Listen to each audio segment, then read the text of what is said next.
யோசேப்பு சுமார் 15 வயது 14 வயது. அந்த வயதிலே அவன் காணாமல் போய்விட்டான். 30 வயதிலே அவன் பார்வோனுக்கு முன்பாக நின்றான். பார்வோனுடைய சொப்பனத்துக்கு அர்த்தம் சொன்னான். பார்வோனுக்கு அடுத்த ஸ்தானத்திலே பெரிய அதிகாரியாக மாற்றிவிட்டார். யாரும் எதிர்பார்க்காத ஒன்று நடந்து விட்டது. அதுவும் யாரும் கற்பனை செய்ய முடியாத அளவுக்கு மிக பிரம்மாண்டமான ஒரு காரியம் நடந்து விட்டது. அவமதித்தவர்கள் எல்லாரும் வந்து வரிசையாய் முன்னால் நின்று அழக்கூடிய அளவுக்கு தேவன் செய்தார். கர்த்தருக்கு ஸ்தோத்திரம். யோசேப்பை எகிப்து தேசம் முழுவதுக்கும் அதிகாரியாக ஆக்கி வைத்தார். ஆனால் இந்த காலமெல்லாம் தகப்பனாகிய யாக்கோபு வருத்தப்பட்டு கொண்டுதான் இருந்தான். என் குமாரனை காணோம், அவன் செத்து போய்விட்டான், துஷ்ட மிருகங்கள் அவனை அடித்து கொன்று போட்டது என்று எல்லாரும் சொன்னதை நம்பினான். அதற்கு அடையாளமாக யோசேப்பினுடைய பலவரன் அங்கியிலே ரத்தத்தை தெளித்து அவன் அடிபட்டு செத்தது போல ஒரு காட்சியை தகப்பனுக்கு காட்டினார்கள். தகப்பன் அதைத்தான் நம்பினான். உலகம் உங்களுக்கு காட்டும் காட்சிகள் உங்களுக்கு எதிராகத்தான் இருக்கும். ஆனால் அது உண்மை அல்ல. மாயை எல்லாம் மாயை, போலியான காட்சிகள். இங்க நடந்தது வேற. ஆனால் அநேக வருடங்கள் யாக்கோபுடைய மனதிலே இருந்த அந்த படம், சித்திரம், மகன் கல்லெறிந்து கொல்லப்படுவது, இதைத்தான் அவன் மனதிலேயே வைத்து துக்கப்பட்டு வருத்தப்பட்டு வேதனைப்பட்டு காலங்கள் உருண்டோடி போகிறது. எகிப்து தேசத்திலே போய் ஆகாரம் வாங்க போன யாக்கோபனுடைய குமாரர்கள் எல்லாரும் வாங்கி கொண்டு திரும்பி வந்தார்கள். வந்தவர்கள் ஒரு செய்தியை கொண்டு வந்தார்கள். யோசேப்பு உயிரோடு இருக்கிறான், அவன் எகிப்து தேசத்துக்கெல்லாம் அதிபதியாயிருக்கிறான். இருக்கிறதுலேயே மிகப்பெரிய செய்தி, பல வருடங்களுக்கு அப்புறம் கிடைத்த நல்ல செய்தி, உங்களுக்கும் பல வருடங்களுக்கு அப்புறம் உங்களுக்கு கிடைக்கும் நல்ல செய்தி. இதுவரைக்கும் உங்களுக்கு பிசாசு காட்டின சீன் அதெல்லாம் தவறானது, அது உங்களுக்கு விரோதமானது, அனாவசியமானது, நீங்கள் நம்பக்கூடாதது. ஆனால் நம்பிக்கொண்டிருக்கிறீர்கள். இப்படித்தான் நம்ம வாழ்க்கை இருக்க போகிறது, இப்படித்தான் என் பிள்ளை இருக்க போகிறது என்று எண்ணிக்கொண்டிருப்பீர்கள். வருடங்கள் கடக்கலாம். ஆனால் அங்கு நடந்தது, யோசேப்பு இன்னும் உயிரோடு இருக்கிறான். இன்னும் நம்பிக்கை இருக்கிறது.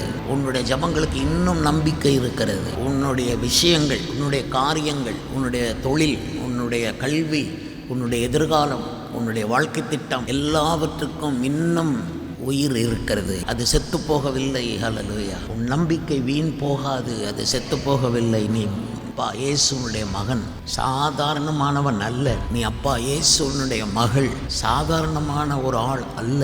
இஸ்ரவேலிலே அவர் குற்றம் பார்ப்பதில்லை என்ற ஒரு வசனத்தை நாங்கள் எண்ணாகமத்திலே வாசிக்கிறோம். நம்ம செய்கிற குற்றங்களை கூட அவர் பெருசுப்படுத்த மாட்டார். அவர் அந்த அளவுக்கு அவர் நம்மை நேசிக்கிறார். ஹல்லேலூயா. அதனால தான் திரும்ப சபையில் கொண்டு வந்து நம்மை கழுவி சுத்தப்படுத்துவாரே தவிர நம்மை ஒதுக்க மாட்டார், நம்மை தூக்கி எறிய மாட்டார். வேண்டாம் என்று உன்னை அவர் ஒதுக்கவில்லை, என்னை அவர் ஒதுக்கவில்லை. ஆஸ்பத்திரியில் இருக்கும் பொழுது அங்கிட்டு 2 பேர் இங்கிட்டு 2 பேர் பிடிச்சு தூக்கி இன்னொன்னுல பொத்துன்னு போடுவாங்க. என்னை ஆண்டவர் தூக்கி போடலை. ஹல்லேலூயா. இன்னும் வைத்திருக்கிறார். என்னதுக்காக சொல்லுகிறேன்னா, எங்களை தான் வைப்பார், உங்களை கஷ்டப்படுத்துவார்னா அப்படி உள்ள பட்சபாதம் உள்ள தேவன் அல்ல. உங்களுக்கும் எங்களுக்கும் பெரிய வித்தியாசம் எல்லாம் ஒன்றும் இல்லை. உங்களுக்கும் எனக்கும் வித்தியாசம் என்னுடைய அழைப்பு மட்டும்தான். ஹல்லேலூயா. மற்றபடி வித்தியாசம் இல்லை. எல்லாருக்கும் போதுமானதை அவர் வைத்திருக்கிறார். யோசேப்பு உயிரோடு இருக்கிறான்.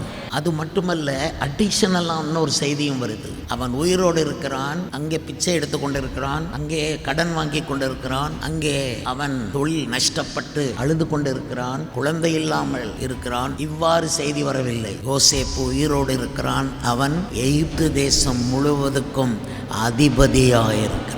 முந்தின செய்தியை விட பிந்தின செய்தி, முந்தின மகிமையை விட பிந்திய மகிமை, முந்திய ஆசீர்வாதங்களை விட பிந்திய ஆசீர்வாதம், 2025 உள்ள ஆசீர்வாதங்களை விட 2026 வரக்கூடிய ஆசீர்வாதம் மிக பெரிதாக இருக்கும். ஆமென். உன் நம்பிக்கை வீண் போகாது. உன் ஜபங்கள் கேட்கப்பட்டது. உன் தான தருமங்கள் நினைத்தருளப்பட்டது. இதோ நீ மகா புத்திசாலியாயிருப்பாய். அநேகர் உன்னை கண்டு பயப்படுவார்கள். யோசேப்பு மகா புத்திமானாயிருந்தான். அவனை கண்டு எகிப்து தேசமே பயந்தது. உன்னையும் என்னையும் கர்த்தர் அப்படித்தான் ஆசீர்வதிக்கிறார்.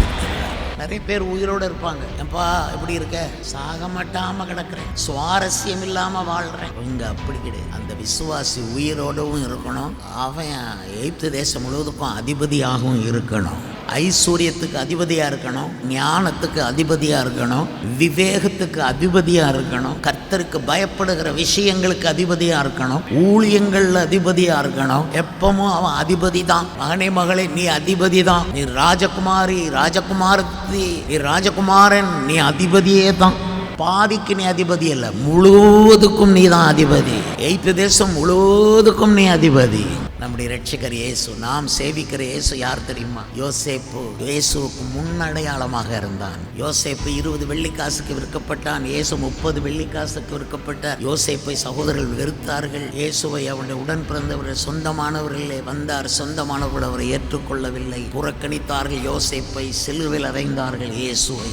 ஆனால் யோசேப்பு உயிரோடு இருக்கிறான், இயேசுவும் உயிரோடு இருக்கிறார். மரணத்தின் மேல் அதிகாரியாகிய பிசாசானவனை தன்னுடைய மரணத்தினால் ஜெயித்து வெண் குதிரையின் மேல் ஏறி வருகிற சர்வ வல்ல தேவகுமாரன் நம்மோடு கூட இருக்கிறார். எப்பொழுதும் நம்மை சுற்றிலும் நமக்கு முன்னாலும் நமக்கு பின்னாலும் வெண் குதிரைகள் நம்மை பாதுகாப்பதற்கான வெண் குதிரைகளை நீங்கள் காணலாம். நான் காண்கிறேன். நம்முடைய இயேசு யார் தெரியுமா? அவர் உயிரோடு இருக்கிறது மட்டுமல்ல, அகில உலகத்துக்கும் அவர் அதிபதி. இயேசுவை அதிபதியாய் பாருங்கள். என்னுடைய ஒவ்வொரு சட்டைகளுக்கும் அவர் அதிபதி. என் வீட்டில் இருக்கிற ஒரு தேக்கரண்டிக்கும் அவர் அதிபதி. என் வீட்டில் இருக்கிற தட்டுமுட்டுகளுக்கு அவர் அதிபதி.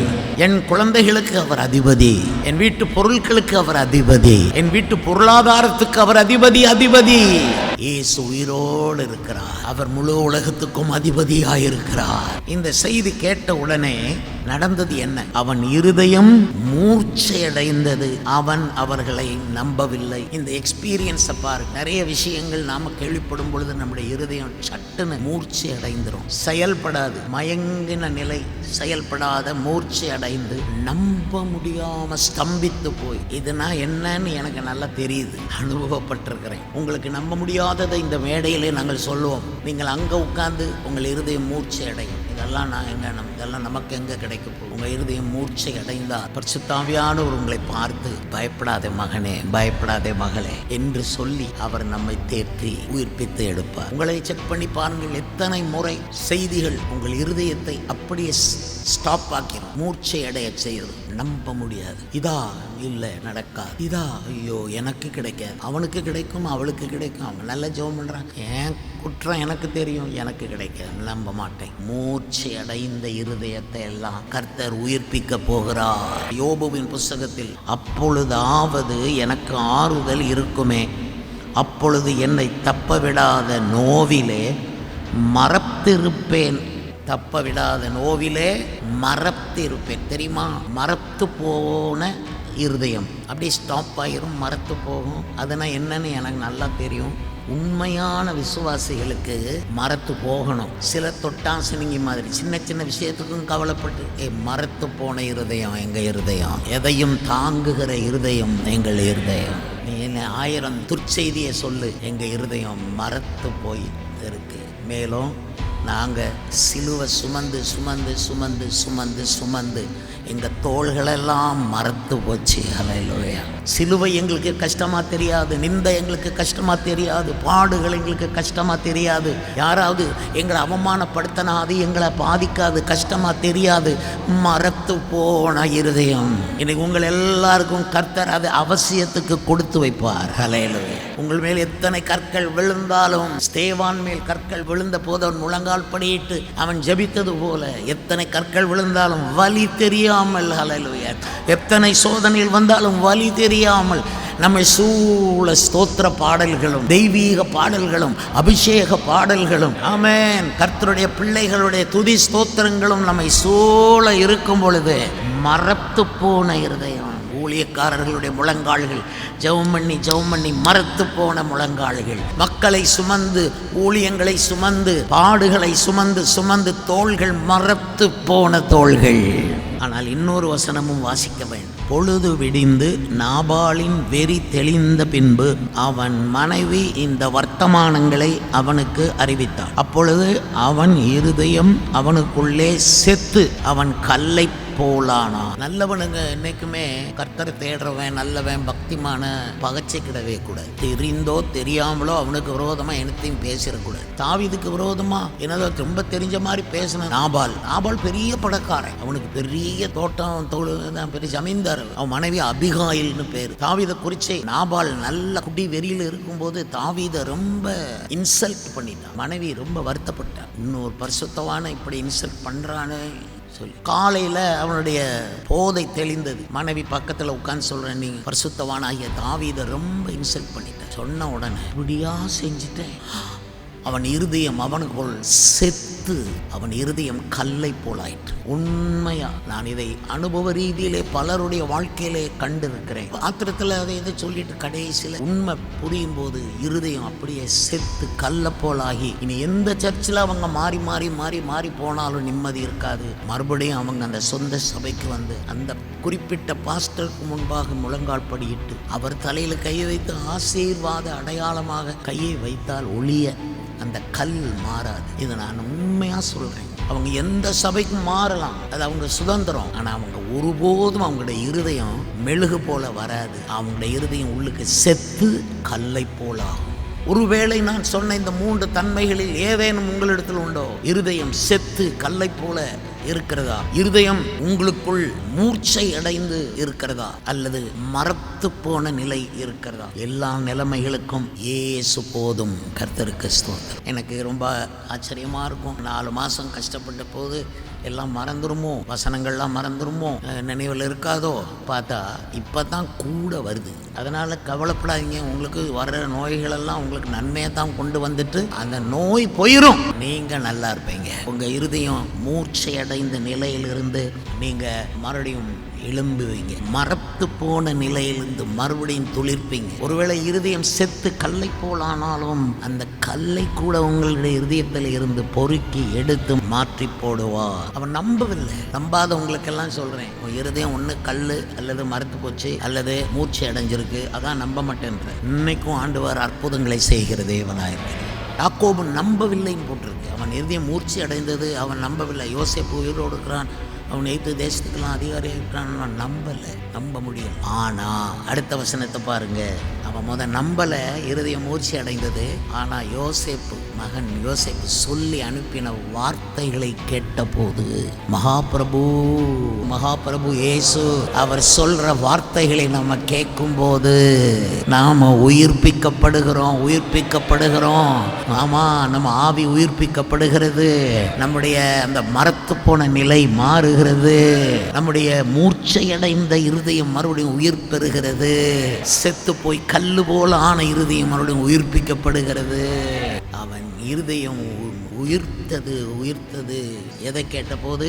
யோசேப்பு சொன்ன வார்த்தைகளை கேட்டபோது. நீங்களும் நானும் இன்னொரு ஆள்கிட்ட வார்த்தைகளை பேசும்போது அவங்கள அது உயிர்ப்பிக்கணும். அவங்கள உயிர்ப்பிக்காத வார்த்தைகளை அளப்பக்கூடாது. கண்ணியமான வேத வாக்கியங்களையே பேச வேண்டும். வேத வாக்கியங்கள் தான் உயிர்ப்பிக்கக்கூடியது. வேதம் நம்முடைய ஆத்துமாவை உயிர்ப்பிக்கக்கூடியதாக இருக்கிறது என்று வேதம் சொல்லுகிறது. நம்முடைய அவயவங்களை உயிர்ப்பிக்கக்கூடியது என்று வேதம் சொல்லுகிறது. நம்முடைய மூளையில் இருக்கும் நரம்புகளில் ஏதேனும் வாடி போய் கல்லை போல் இருந்தால், ஞாபக சக்தி எல்லாம் இல்லாமல் போயிருந்தால், அந்த நரம்புகள் எல்லாம் அவர் உயிர்ப்பிக்க செய்து மகா புத்திமானாக நம்ம வைப்பார். நமக்கு பயப்படும்படி செய்வார். யோசேப்பு சொன்ன வார்த்தைகளை கேட்ட போதும் இன்னொன்னு இருக்கு. அவன் அனுப்பிய வண்டிகளை கண்ட போதும், கேட்ட போதும் கண்ட போதும், பரலோக தேவன் இயேசு கிறிஸ்து சொன்ன வார்த்தைகளை கேட்ட போதும், அவர் அனுப்புகிற வண்டிகளை கண்ட போதும். அனுப்ப போகிறார்ன்றேன். இந்த 26ஆம் ஆண்டு வண்டிகளை அனுப்ப போகிறார். வண்டி வண்டியா ஆசீர்வாதங்களை, வண்டி வண்டியா உங்க வாழ்க்கையில நன்மைகளை அவர் அனுப்புவார். கண்களை ஏறெடுத்து பாருங்கள். கண்களை ஏறெடுத்து பார். அவன் வெளியே பார்க்கிறான். மற்றவங்களை கர்த்தர் எப்படி ஆசீர்வதிக்கிறார், சபைகளை கர்த்தர் இன்னைக்கு தமிழ்நாட்டில் எப்படி ஆசீர்வதிக்கிறார், உலகத்தில் கர்த்தர் எப்படி பெரிய எழுப்புதலை அனுப்புறார். கண்களை ஏறெடுத்து பார். இயேசுவன் நம்பின ஒருத்தனும் வெட்கப்பட்டு போனதில்லை. அத்தனை பேரையும் லாபமாக்கினாரு. பொது வியாபாரம் தொடங்கிட்டாங்க, பொது வேலையில் அமர்ந்துட்டாங்க, ப்ரொமோஷனுக்குள்ள போயிட்டாங்க. அவன் சாதாரணமா இருந்தவங்க இப்போ அசிஸ்டன்ட் பேங்க் மேனேஜரா மாறிட்டாங்க. சின்ன பரிசையில் ஜெயிச்சிட்டு மேனேஜரா மாறுறாங்க. பெரிய காரியங்களை கர்த்தர் வண்டி வண்டியா கொண்டு இறக்குறார். வண்டி நிறைய பொருட்கள், வண்டி நிறைய ஆசீர்வாதங்கள், வண்டி நிறைய வண்டிகள் வண்டிகள் வண்டிகள். இயேசுவை நம்பின நமக்குத்தான் அந்த ரகசியம் தெரியும். உன் வீட்டுக்கு முன்னால வண்டிகள் வந்து நிற்கும். வைக்க இடம் இருக்க. யோசேப் சொல்லி விட்டான், அங்குள்ள தட்டுமுட்டுகளை பற்றி கவலைப்பட வேண்டாம், அத்தனையும் போட்டுட்டு நான் அனுப்பின வண்டிகளில் இருக்கிற ஜாமான்களோடைய வந்து சேரு. எங்கள் அப்பாவே மகனா இருந்தா அப்படி இருக்கணும். இப்போவும் அப்பா மாரை புறப்பட சொன்னால் பழைய ஜாமான்லாம் கழுவி அதையும் தொடச்சி பழைய ஸ்டவ்வை தொடச்சின்னு ஒரு ஜாமான் எடுக்க வேண்டாம். நான் உனக்கு எல்லாம் வண்டி வண்டியாக அனுப்புகிறேன். பழைய ட்ரெஸ் எல்லாம் ஒன்றும் வேண்டாம், அப்படியே விடு. இப்படியே விட்டு என் பின்னால மகாராஜா இயேசு இப்படி தான் உங்களை கூப்பிடுறார். அல்லேலூயா.